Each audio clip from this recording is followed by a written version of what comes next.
gouvernement. Et la parole est à Madame Virginie Duby-Muller. Merci. Monsieur le Premier ministre, depuis des mois, la situation des habitants de l'île de Mayotte ne cesse de se détériorer. Cambriolages réguliers, attaques à la machette, coupeurs de route, violences dans les écoles, dans les transports scolaires, dans les hôpitaux, dans les rues.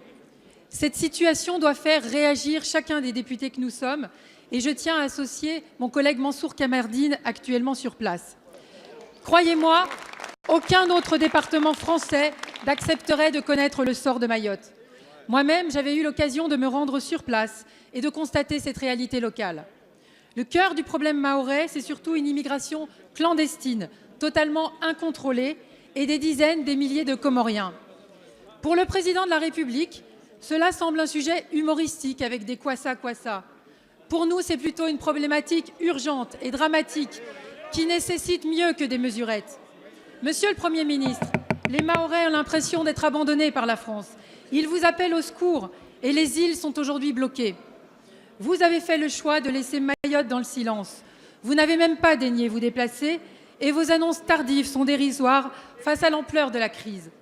Car comment se satisfaire d'une vingtaine de gendarmes supplémentaires qui arriveront au compte-gouttes quand Mayotte est en proie à une telle violence? Comment croire à l'efficacité de politiques publiques quand un tiers des habitants sont des clandestins? D'autant qu'en août dernier, le ministre des Outre-mer se disait favorable à davantage de regroupement familial. Ma question est simple. Quand allez-vous enfin restaurer l'autorité de la République à Mayotte? Nous vous demandons de doter la police aux frontières de vrais moyens pour arrêter l'immigration clandestine. Nous vous demandons un vrai plan d'investissement pour les services publics et notamment les écoles. Le devoir de la République, c'est d'abord de s'occuper des territoires, c'est d'abord de s'occuper des siens. Monsieur le Premier ministre, ne l'oubliez pas, Mayotte, c'est la France. Merci Madame Duby-Muller. La parole est à Madame Annick Girardin, ministre des Outre-mer. Madame la Présidente, Mesdames et Messieurs les députés, Madame la députée Duby-Muller, je suis une ultramarine et je n'ai pas attendu d'être ministre de l'Outre-mer pour connaître la situation de Mayotte. Oui, Mayotte, c'est 84% de personnes, mais vous pouvez écouter, hein, c'est 84% de personnes qui vivent sous le seuil de pauvreté.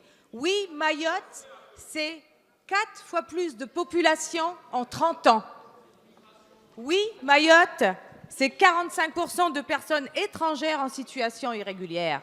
Oui, Mayotte, c'est la première maternité de France. Et oui, pour être au rendez-vous, il nous faudrait créer une classe par jour.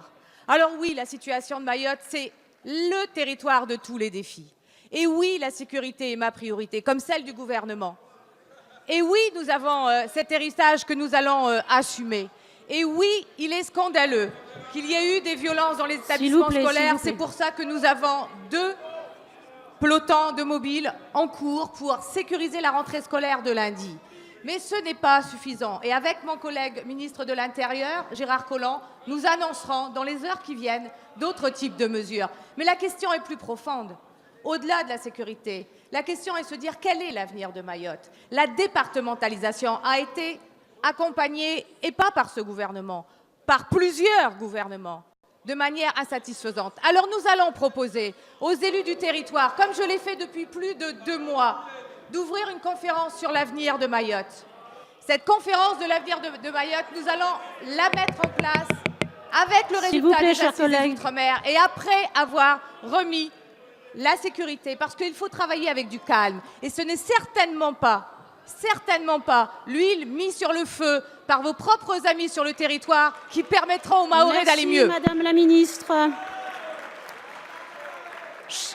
Chers collègues, essayez d'écouter la réponse des ministres, s'il vous plaît. C'est quand même le but de cet hémicycle, dans cet hémicycle.